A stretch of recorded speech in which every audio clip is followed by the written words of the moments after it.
भगवान उस राक्षस का स्वरूप बताते हुए कहते हैं अर्जुन से कि ये कामना ही है जो रजोगुण से उत्पन्न होती है और क्रोध के रूप में व्यक्त भी होती है। ये ऐसी है कि जो कभी न समाप्त होने वाली कामनाएं हैं, जो मनुष्य को बड़े बड़े पापों में प्रवृत्त करा देती हैं। संसार में असंख्य व्यक्ति हैं, असंख्य व्यक्तियों की असंख्य प्रकार की इच्छाएं हैं। तो ऐसा तो है नहीं कि सभी की इच्छाएं जो हैं वो पूरी हो जाएंगी। तो उन इच्छाओं को पूरी करने में विघ्न भी आता है। तो जब विघ्न या कोई बाधा आती है तो वहां पर जन्म होता है क्रोध का। ये एक दर्पण है जिसमें आप अपना प्रतिबिंब देख सकते हैं, पर यदि दर्पण के ऊपर मैल या धूल जम जाए तो वह दर्पण भी कुछ नहीं दिखा सकता, जैसे धूल दर्पण को ढक देती है। मन की शांति और संतोष को लूट के ले जाने वाले शत्रुओं के विषय में अर्जुन के भी जानना चाहते हैं कि आखिर इनका निवास स्थान कहाँ है, जो मनुष्य की शांति को लूट लेते हैं, जो उसके सेटिस्फेक्शन को भंग कर देते हैं। सर्व वेदांत सिद्धांत गोचरम तमगोचरम गोविंदम परमानंदम सद्गुरुं प्रणतोस्म्यहम्। वसुदेवसुतं देवं कंसचाणूरमर्दनं देवकी परमानंदं कृष्णं वंदे जगद्गुरुं। कृष्णं वंदे जगद्गुरुं। प्रणाम आप सभी को, नमस्ते, स्वागत है आप सभी का सनातन कनेक्ट में। एक बार फिर से हम तीसरे अध्याय के कर्म योग पर हैं। जी हाँ, हम चर्चा करने वाले हैं पीछे के श्लोकों में जो बात हुई थी कि आखिर कौन है वह जो हमें गलत कर्मों में लगा देता है। अर्जुन का प्रश्न था ये कि मन में बैठे हुए उस राक्षस का स्वरूप क्या है जो हमसे पाप करवाता है। क्योंकि पाप करना तो कोई भी नहीं चाहेगा ना, पर हो जाते हैं। पर कैसे? आखिर वह है कौन जो हमसे ये पाप करा ले जाता है ना चाहते हुए भी। हम तो चाहते हैं अच्छे मार्ग पर चलें, अच्छे कर्म करें, पर नहीं कर पाते। हम जितना अच्छाई की ओर बढ़ते हैं, बुराई हमें उतना अपनी ओर धकेल ले जाती है। तो वह कौन है जो हमें गलत कर्मों में लगा देता है? उस राक्षस का स्वरूप क्या है, वह भगवान बताना शुरू करते हैं इस श्लोक में। श्री भगवान उवाच काम एष क्रोध एष रजोगुणसमुद्भवः महाशनो महापाप्मा विद्येनम् इह वैरिणम्। भगवान उस राक्षस का स्वरूप बताते हुए कहते हैं अर्जुन से कि ये कामना ही है जो रजोगुण से उत्पन्न होती है और क्रोध के रूप में व्यक्त भी होती है। ये ऐसी है कि जो कभी न समाप्त होने वाली कामनाएं हैं, जो मनुष्य को बड़े बड़े पापों में प्रवृत्त करा देती हैं। कामनाएं कभी पूरी नहीं होती मनुष्य की। एक पूरी होती है तो दूसरी आ जाती है, दूसरी होती है तो तीसरी। तो ये कामनाओं का क्रम चलता ही रहता है। इसलिए भगवान कहते हैं कि यही सबसे बड़ा पाप है, यही पापी है। इसलिए इसको तू सबसे बड़ा शत्रु जान। कामना उत्पन्न होती है रजोगुण से। चैप्टर नंबर 14 के श्लोक नंबर 6 में भी भगवान इस बात को कहेंगे, रजोगुण समुद्भवः, कि कामना रजोगुण से उत्पन्न होती है। वहां भगवान यहां पर कह रहे हैं कि यहां काम को कहा कि काम रजोगुण से उत्पन्न हो रहा है। राग से काम उत्पन्न होता है और काम से राग बढ़ता ही चला जाता है। तो तात्पर्य यह है, सांसारिक पदार्थों को सुखदायी मानने से राग बढ़ता रहता है, क्योंकि हम तो सब सुख ढूंढ रहे होते हैं ना। इसलिए फिर सांसारिक पदार्थों को हम सुखदायी मान लेते हैं, उसमें राग बढ़ता चला जाता है। तो फिर क्या होता है, उस राग में हमारा और आसक्ति आने लगती है। माने होता क्या है, उस राग के प्रति हमारी और दृढ़ता बनती चली जाती है। उस राग के प्रति, पदार्थों के प्रति हमारा महत्व बढ़ जाता है। जब महत्व बढ़ जाता है तो फिर संग्रह करने की भी इच्छा आने लगती है, फिर भोग की इच्छा भी उत्पन्न होने लगती है। पदार्थों से सुख लेना, कामना, ये राग, ये बार बार बढ़ता चला जाता है। पुनः कामना से पदार्थों में राग बढ़ता चला जाता है। ये क्रम लगातार चलता रहता है और ये क्रम जब तक चलता है, जब तक पाप कर्म से निवृत्ति नहीं होती, तब तक ये काम या क्रोध अर्थात इच्छा ही मनुष्य के हृदय में बैठा हुआ राक्षस है। आत्म अज्ञान ही बुद्धि में इच्छा के रूप में व्यक्त होता है। इस श्लोक में काम और क्रोध दो शब्द हैं, इनको दो नहीं समझना चाहिए, ये एक ही है। किसी परिस्थिति विशेष में काम ही क्रोध का रूप ले लेता है। मन की वह परिस्थिति जब किसी वस्तु को पाने के लिए अत्यधिक अधीरता आ जाती है, व्याकुल हो उठता है किसी वस्तु को पाने के लिए, वही उसका काम कहलाता है। संसार में असंख्य व्यक्ति हैं, असंख्य व्यक्तियों की असंख्य प्रकार की इच्छाएं हैं। तो ऐसा तो है नहीं कि सभी की इच्छाएं जो हैं वो पूरी हो जाएंगी, तो उन इच्छाओं को पूरी करने में विघ्न भी आता है। तो जब विघ्न या कोई बाधा आती है तो वहाँ पर जन्म होता है क्रोध का।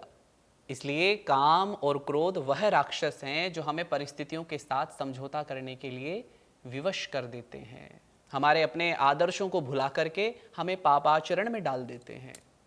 हमारी निम्न कोटि की इच्छाएं जितनी अधिक प्रबल होगी उतने ही हम पाप में प्रवृत्त हो जाते हैं। बंधुओं, इच्छा करना कोई गलत नहीं है, पर आपकी इच्छाएं हैं क्या? कई बार ये इच्छाएं हमारे विवेक को ढक देती हैं, उसे आच्छादित कर देती हैं और हम गलत काम में लग जाते हैं। अब ये कामनाएं, ये जो इच्छा है, यही क्रोध का रूप ले लेती है। भगवान एक दृष्टांत के माध्यम से, एक उदाहरण के माध्यम से इस बात को समझाते हैं कि यह जो शत्रु हैं काम और क्रोध, ये कैसे हमारे विवेक को ढक देते, कैसे हमारे ज्ञान को ढक देते हैं।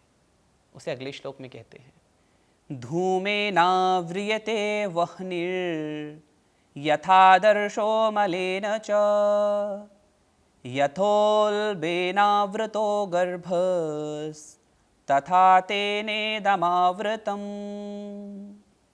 इस श्लोक में भगवान तीन प्रकार के उदाहरणों से समझाना चाह रहे हैं। तीन प्रकार के उदाहरण भगवान दे रहे हैं।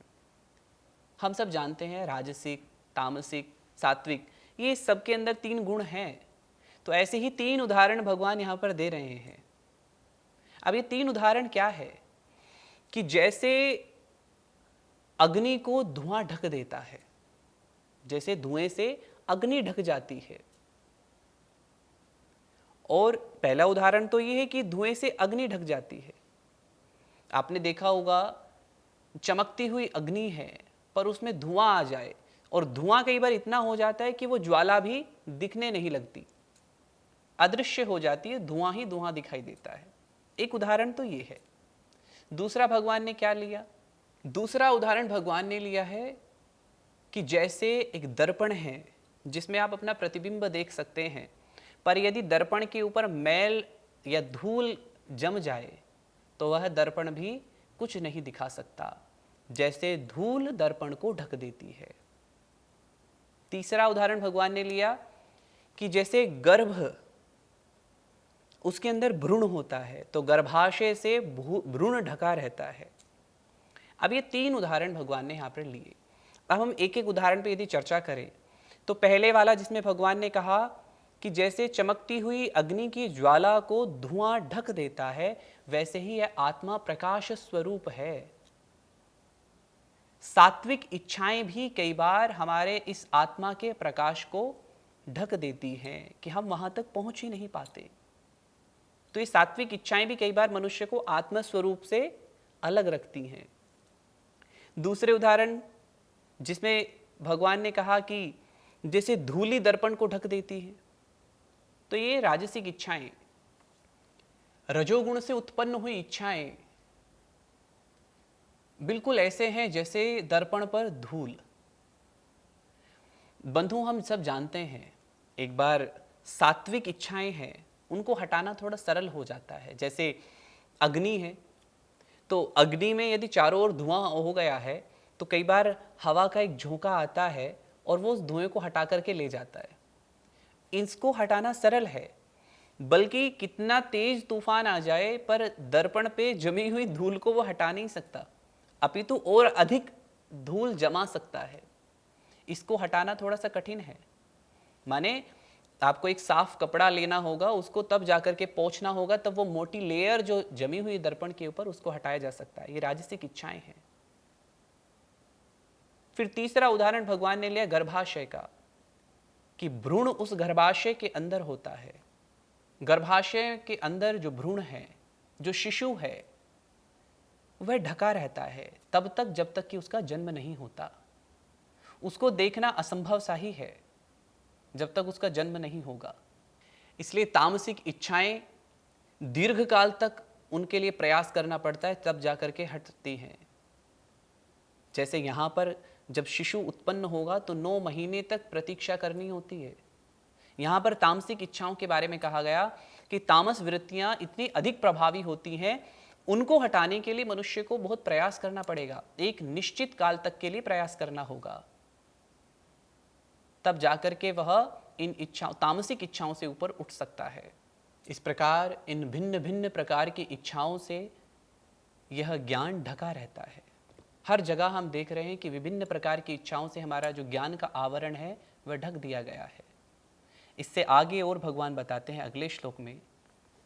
उदाहरण अभी यही चल रहे हैं, इसी को और आगे बढ़ाते हुए कहते हैं, आवृतम ज्ञानमेतेन ज्ञानिनो नित्यवैरिणा कामरूपेण कौन्तेय दुष्पूरेणानलेन च।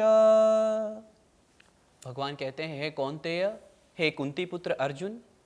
भगवान कहते हैं कि हे कौन्तेय, हे कुंती पुत्र अर्जुन, अग्नि के समान जिसको तृप्त करना कठिन है, ऐसे कामरूप विज्ञानी के इस नित्य शत्रु, इसके द्वारा ज्ञान ढका हुआ है। यहाँ ये स्पष्ट किया गया है कि जो कामना रूपी शत्रु है, इसके द्वारा ये ज्ञान, ये जो विवेक सामर्थ्य है, ये ढक दी जाती है। आत्म अनात्म, नित्य अनित्य, सत्य और असत्य, इसमें जिस विवेक सामर्थ्य के कारण सब प्राणियों में मनुष्य को सर्वोच्च स्थान प्राप्त है, उसी बुद्धि की क्षमता को यह ढक देता है। ये जो कामनाएं हैं, ये कभी पूरी नहीं होती मनुष्य की। तो भगवान कह रहे हैं कामनाओं को पूर्ण करना असंभव है।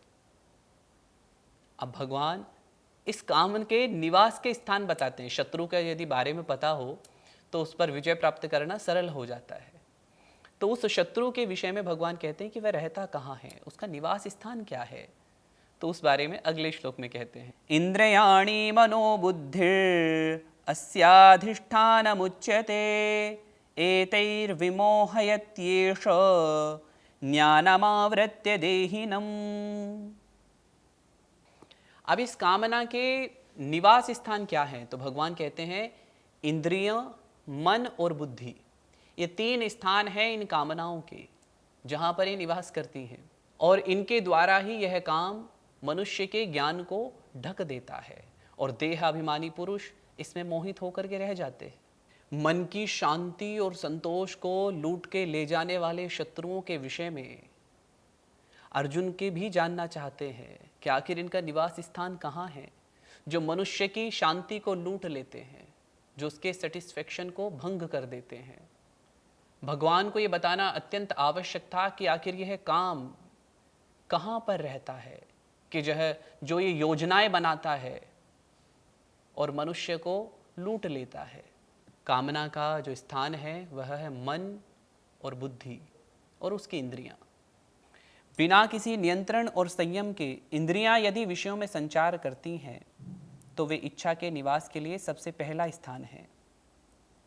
इंद्रियों के द्वारा विषय की संवेदनाएं मन में पहुंचने पर वो कामजन्य दुखों की उत्पत्ति के लिए सबसे अच्छा क्षेत्र का कार्य करती हैं, और अंत में विषय भोग की स्मृति में रंजित आसक्तियों से युक्त बुद्धि कामना का तीसरा सुरक्षित वास स्थान है। कुल मिलाकर के अविद्या से मोहित जीव शरीर के साथ तादात्म्य करके विषय उपभोग चाहता है। अविवेक पूर्वक मन और बुद्धि के साथ तादात्म्य करके भावनाओं और विचारों की संतुष्टि की वह इच्छा करता है, और इन स्थानों पर इच्छा को खोजने मानव शत्रु का सामना करना है। शत्रु की था पा लेना बड़ा विचित्र सा कार्य है, पर असंभव नहीं है। अब हमें पता चल गया है कि शत्रु रहता कहाँ है, ये कामना रहती कहाँ है, इंद्रियां, मन और बुद्धि। फिर इन शत्रुओं का नाश कैसे करना है, तो उस नाश का भी भगवान तरीका बता रहे हैं अगले श्लोक में। तस्मात् त्वम् इंद्रियण्यादौ नियम्य भरतर्षभ पाप्मानं प्रजहिह्येनं ज्ञान विज्ञान नाशनम। अब भगवान अर्जुन से कह रहे हैं कि इसलिए हे अर्जुन, सबसे पहले तो अपने इंद्रियों को वश में कर, और इंद्रियों को वश में करके इस ज्ञान और विज्ञान का नाश करने वाले कामरूपी शत्रु का नाश कर। इस पाप रूपी काम को बलपूर्वक मार डाल। जैसे कि हम पहले भी कह चुके हैं कि भगवान श्री कृष्ण बिना तर्क के किसी भी सत्य का प्रतिपादन नहीं करते। कंप्लीट वे में, पूर्ण तर्क के साथ में वो अपने किसी भी बात का प्रतिपादन कर रहे हैं। अब यहाँ पर भी इंद्रियों को वश में करने के लिए अर्जुन से कहते हैं। इंद्रियों को वश में करने से क्या होगा कि जो मन में उठ रही इच्छाएं हैं उनको नियंत्रित किया जा सकता है। धुएं के समान सात्विक इच्छाएं भी हमारे पूर्ण सत्य स्वरूप, अग्नि स्वरूप उस आत्म के ज्ञान को ठीक रूप से प्रकाशित नहीं होने देती हैं। अतः सभी प्रकार की इच्छाएं कम हो या अधिक हो, पाप युक्त ही कही गई हैं। यदि कोई डॉक्टर, कोई चिकित्सक किसी रोगी के लिए आकाश और पुष्प से बनी हुई कोई औषधि लिख दे, तो ये बहुत कठिन हो जाएगा कि वह उस औषधि को ले और अपने रोग को ठीक कर ले, क्योंकि फिर वह रोगी कभी ठीक ही नहीं हो पाएगा, स्वस्थ ही नहीं हो सकता। औषधि मिलेगी नहीं और रोगी ठीक होगा नहीं। ठीक इसी प्रकार अगर गुरु शिष्य को कहे कि अपनी इंद्रियों को अपने वश में कर लो, तो ये बिल्कुल ऐसे होगा, कोई तरीका बताए नहीं और कह दे इंद्रियों को वश में कर लो, तो बिल्कुल आकाश पुष्प औषधि के समान ही रहेगा कि ऐसी औषधि लिख दी है जिसका तरीका जो मिलेगी नहीं और हम स्वस्थ होंगे नहीं। तो ऐसे ही गुरु ने बता तो दिया है कि इंद्रियों को अपने संयम में करो, पर कैसे करें उसका तरीका बताया नहीं। तो फिर ये उपदेश आकाश पुष्प औषधि के समान ही प्रतीत होगा, आकाश पुष्प औषधि के समान ही असंभव सा माना जाएगा। इसलिए भगवान संपूर्ण तर्क देकर के अर्जुन को समझा रहे हैं। यहाँ पर गुरु रूपी कृष्ण है और शिष्य रूपी अर्जुन है।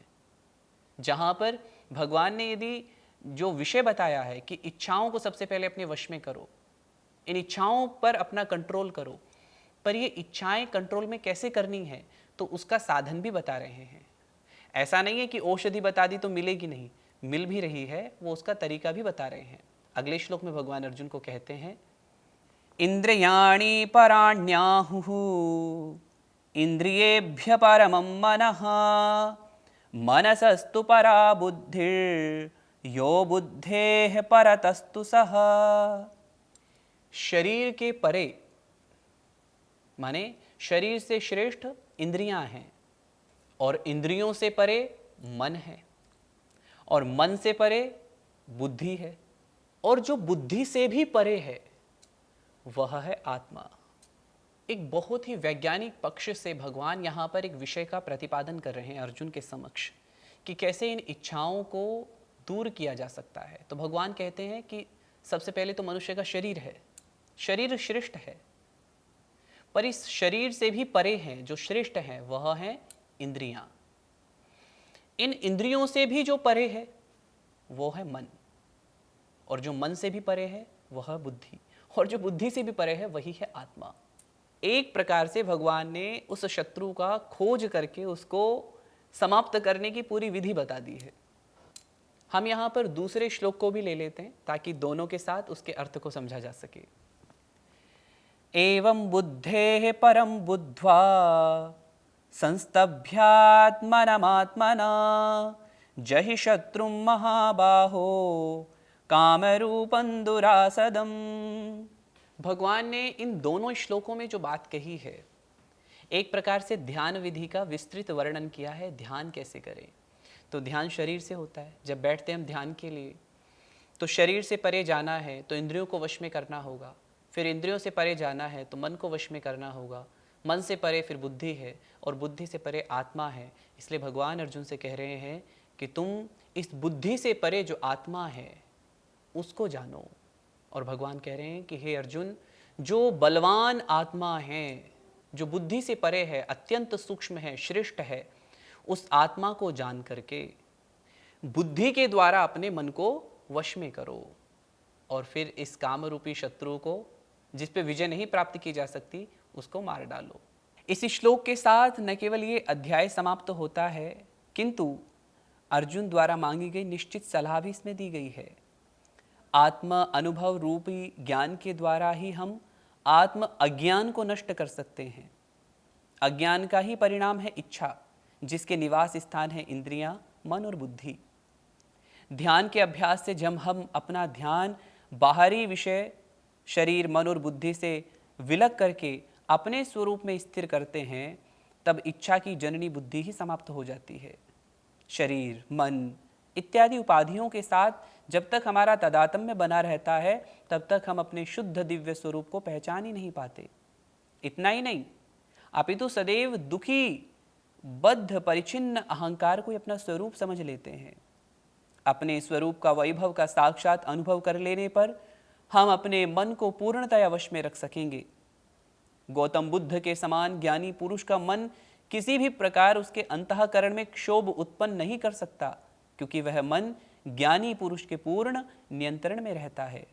यहाँ ध्यान देने वाली बात है कि भगवत गीता में प्रतिपादित तत्व ज्ञान जीवन की विधेयात्मक संरचना करने की शिक्षा देता है, ना कि जीवन की संभावनाओं की उपेक्षा या उसका नाश।